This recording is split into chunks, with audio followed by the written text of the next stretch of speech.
যদি তাই হইতো আমার তো মনে হয় ও তো টি-20ও খেলতে পারতো।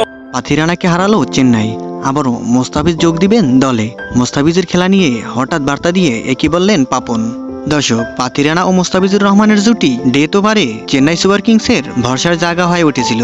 তবে এই দুজনের আর কাউকেই আর এবারে টুর্নামেন্টে পাচ্ছে না চেন্নাই। জিম্বাবুয়ের সিরিজ টাকায় মোস্তাফিজুর রহমান আগে থেকে দেশে ফিরেছেন, আর হ্যামস্ট্রিং এর চোট ছাড়াতে শ্রীলঙ্কায় চলে গেছেন পাথিরানাও। দর্শক, পাথিরানা আইপিএলে আর ফিরবে কিনা তিনি শ্রীলঙ্কায় ফেরার পরও নিশ্চিত ছিল না। তবে গতকাল রাত্রে একটি টুইটে পাথিরানা মোটামুটি নিশ্চিত করে ফেলেছে এবারে টুর্নামেন্টে আর দেখা যাচ্ছে না।